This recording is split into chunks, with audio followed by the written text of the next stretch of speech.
Salam sejahtera pemirsa HCBN Indonesia dimanapun Anda berada. Senang sekali kita boleh bertemu kembali dalam acara pembacaan buku Yesus Nama di Atas Segala Nama, tulisan dari Nyonya L.G. White. Dan pada saat ini kita sudah memasuki halaman ke-341 dengan judul Manusia yang Menanggung Kesusahan. Dan saya undang pemirsa untuk kita boleh sama-sama membuka kitab kita di dalam Yesaya 53 ayat 3. Ia dihina dan dihindari orang, seorang yang penuh kesengsaraan dan yang biasa menderita kesakitan. Ia sangat dihina sehingga orang menutup mukanya terhadap dia. Dan bagi kita pun dia tidak masuk hitungan. Dan kita masuk dalam inti pembacaannya. Dalam pemeliharaan Tuhan, Yohanes menempatkan di mana Kristus dapat memberikan kepadanya suatu wahyu yang mengherankan tentang dirinya sendiri dan tentang kebenaran ilahi untuk menerangi sidang-sidang. Dalam mengasingkan Yohanes, musuh-musuh kebenaran telah mengharap untuk mendiamkan selama-lamanya suara saksi Tuhan yang setia itu. Tetapi di Pulau Patmos, murid itu menerima pekabaran yang pengaruhnya diteruskan untuk menguatkan sidang sampai akhir zaman. Meskipun tidak dibebaskan dari tanggung jawab perbuatan mereka yang salah, mereka yang membuang Yohanes menjadi alat dalam tangan Tuhan untuk menjalankan maksud surga dan usaha yang sungguh-sungguh untuk memusnahkan terang kebenaran yang diletakkan dalam pertolongan yang berani. Jadi di sini dari paragraf tersebut diceritakan tentang pengalaman hidup dari salah satu murid Yesus yang bernama Yohanes Kekasih.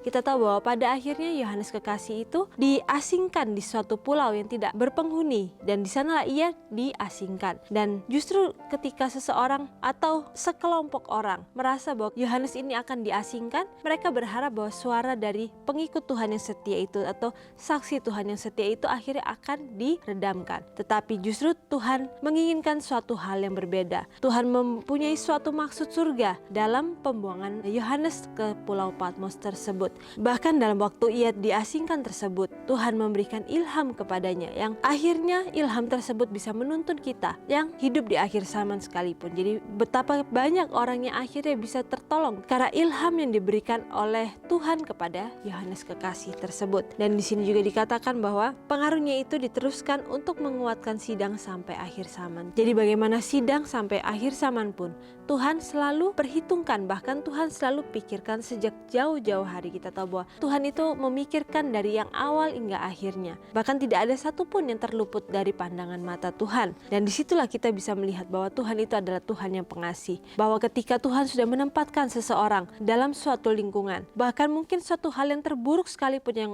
mungkin mata manusia bisa melihat.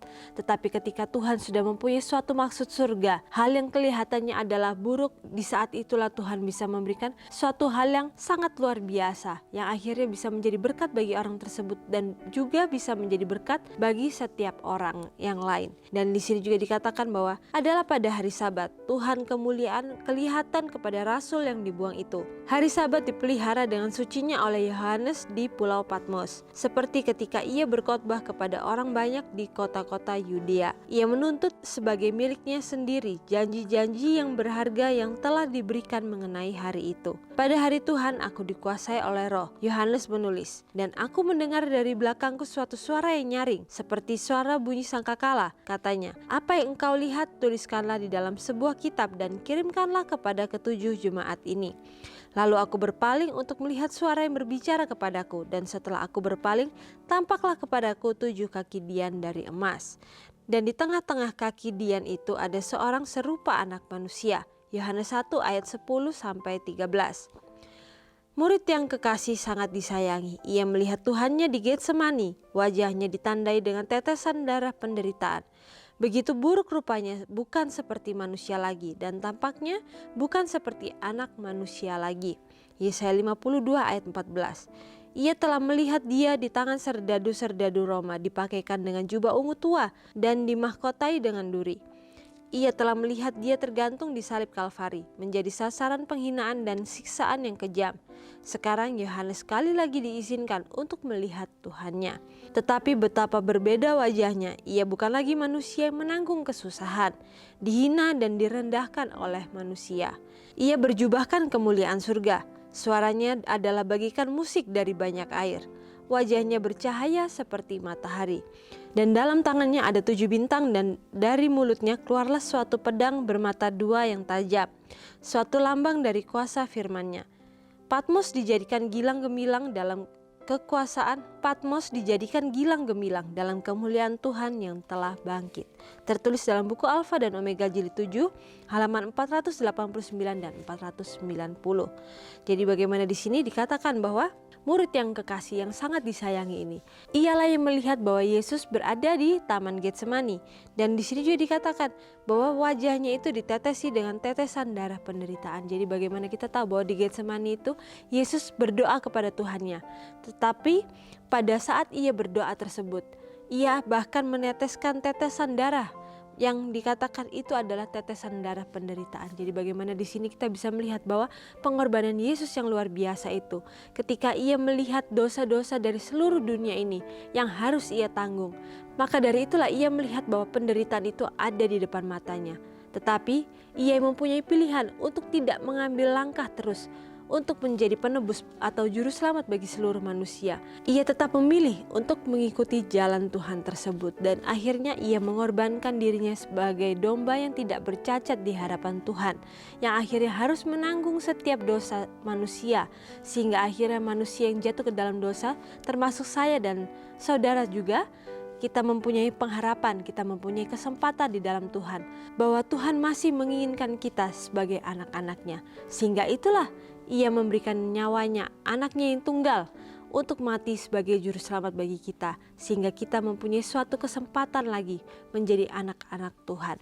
Dan di sini juga dikatakan bahwa Yesus bukan hanya diambil oleh serdadu-serdadu Roma, tetapi ia dipakaikan jubah ungu tua, dan bahkan ia dimahkotai dengan duri. Dan disitulah dikatakan Yohanes pun melihat siksaan yang ditujukan kepada Tuhannya. Tetapi ketika ia melihat bahwa Tuhan itu sudah menanggung kesusahan yang luar biasa, sekali lagi dikatakan ia melihat Yesus yang datang tetapi dalam rupa yang sangat berbeda. Dikatakan suaranya adalah bagikan musik dari banyak air, wajahnya bersinar seperti matahari. Sudah tidak ada lagi raut penderitaan di wajah Yesus itu sendiri. Dan bahkan di sini juga dikatakan bahwa Patmos itu dijadikan gilang gemilang dengan kemuliaan Tuhan yang telah bangkit. Jadi bagaimana di sini pun dikatakan bahwa kedatangan Yesus ke dalam khayal yang disampaikan oleh Tuhan kepada Yohanes kekasih itu, dikatakan Pulau Patmos tersebut akhirnya dijadikan gilang gemilang karena kedatangan Tuhan melalui mimpi tersebut atau melalui khayal tersebut. Dan akhirnya ketika Yesus sudah memberikan khayal tersebut kepada Yohanes Pembaptis, kita bisa melihat bahwa ada tulisan dari Yohanes kekasih itu yang akhirnya bisa kita pelajari sampai saat ini, yang akhirnya bisa menjadikan suatu tuntunan bagi kehidupan kita, yaitu di dalam buku atau kitab Wahyu itu. Dan disitulah banyak sekali nubuatan-nubuatan yang akhirnya akan digenapi. Tetapi mungkin tidak semua nubuatan kita bisa mengerti.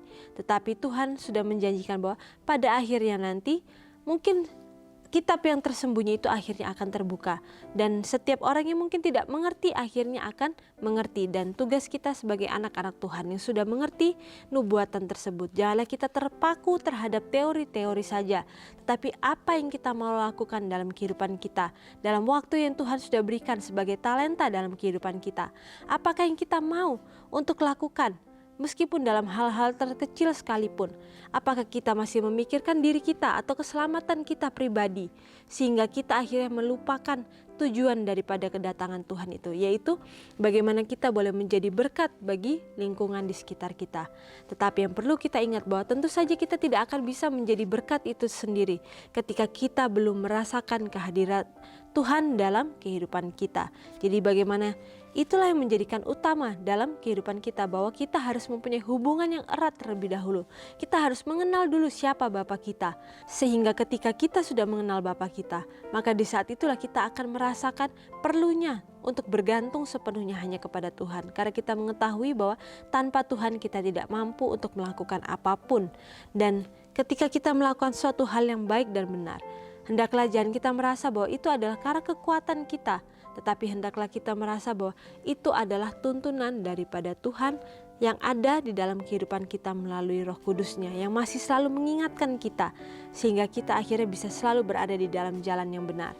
Tetapi kita perlu ingat bahwa Roh Kudus itu tidak akan selamanya ada dalam kehidupan kita. Akan ada masanya ketika kita harus memilih pilihan-pilihan hidup kita sendiri. ketika Roh Kudus itu pada saatnya akan ditarik dari manusia. Dikatakan oleh firman Tuhan, setiap manusia yang baik akan bertambah baik, tetapi setiap manusia yang jahat akan bertambah jahat, karena mereka sudah menolak kehadiran Tuhan tersebut. Mereka sudah menolak Roh Kudus tersebut. Jadi bagaimana di sini ketika kita masih mendapatkan sebuah kesempatan yang Tuhan sudah berikan dalam kehidupan kita, ketika Ia sudah mau untuk menjadi pengganti bagi manusia yang harus menebus setiap dosa manusia. Disitulah kita bisa melihat bahwa Tuhan itu begitu kasih kepada kita. Jadi bagaimana kita bisa menjadi sebuah terang kepada orang-orang yang putus asa di luar sana, yang mungkin merasakan hidupnya hampa, hidupnya tidak berguna. Tetapi tugas kita sebagai umat-umat Kristen, sebagai pengikut Tuhan, hendaklah kita selalu menjadi terang tersebut, sehingga kita dimanapun kita berada, kita boleh menjadi terang tersebut dan boleh menjadi berkat bagi lingkungan di sekitar kita. Dan di sini juga dikatakan, renungkan lebih dalam. Bagaimanakah Tuhan telah menyatakan dirinya kepada saya di saat-saat penuh tantangan. Jadi apakah Tuhan telah menyatakan dirinya ketika kita mengalami berbagai masalah dalam kehidupan kita? Ataukah kita justru menyalahkan Tuhan atas kondisi kita tersebut? Tetapi yang kita perlu ingat, seperti di awal tadi dikatakan bahwa dimanapun Tuhan menempatkan kita, bahwa suatu hal yang terjelek sekalipun yang kita lihat ada dalam kehidupan kita, janganlah kita khawatir bahwa itu adalah sebuah hal yang jelek selalu, yang akhirnya akan berlangsung sampai pada akhirnya. Tetapi ketika Tuhan mengizinkan hal tersebut, pasti akan ada suatu hal yang baik di balik hal yang mungkin kita lihat tidak baik. Apakah itu mungkin menjadikan suatu perubahan tabiat kita supaya kita lebih bergantung kepada Tuhan, ataukah justru bisa menjadi berkat bagi orang-orang di lingkungan sekitar kita. Jadi bagaimana di sini ketika Tuhan sudah menempatkan kita dalam satu lingkungan, jangan kita melihat rumput tetangga lebih hijau sehingga kita mau untuk datang ke sana, karena kita membandingkan antara yang kita miliki dengan apa yang orang miliki. Tetapi Tuhan mengajarkan kepada kita supaya kita fokus terhadap apa yang Tuhan inginkan untuk kita lakukan. Janganlah kita menginginkan hal yang tetangga kita miliki atau yang mereka lakukan dalam kehidupan mereka. Jadi bagaimana di sini? Ini boleh menjadikan pelajaran bagi kita bahwa dalam apapun yang manusia lakukan, dikatakan bahwa manusia menanggung sebuah kesusahan itu adalah ketika manusia itu masih mengandalkan diri kita sendiri. Dan ketika kita masih mengandalkan kemampuan kita masih mengandalkan mungkin kejeniusan otak kita. Tetapi di saat itulah kita yang merasa bahwa diri kita mampu. Sebenarnya kita tidak ada artinya ketika Tuhan tidak menolong kita. Jadi bagaimana ketika kesusahan itu datang kepada kehidupan kita masing-masing, hendaklah itu kita bisa lihat sebagai jalan yang Tuhan sediakan supaya kita mempunyai hubungan yang erat kepada Tuhan. Karena kita tahu bahwa tanpa Tuhan pasti kita akhirnya akan tidak bisa melakukan hal-hal yang baik dan benar. Dan mungkin ketika Tuhan tidak memberikan kepada kita sebuah ujian, di saat itulah kita melupakan kebaikan Tuhan. Karena kita sudah merasa bahwa diri kita baik-baik, diri kita sudah cukup tanpa mungkin ada intervensi dari Tuhan itu sendiri. Jadi bagaimana di sini kita perlu ingat bahwa ketika kita menanggung kesusahan, hendaklah kita selalu memandang kepada Tuhan, sehingga apapun yang kita lakukan, kita bisa fokus dan berusaha untuk melakukan yang terbaik dan berusaha untuk meninggikan nama Tuhan dalam setiap tingkah laku kehidupan kita.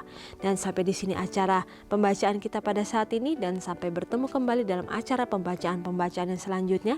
Dan salam sejahtera, Tuhan memberkati.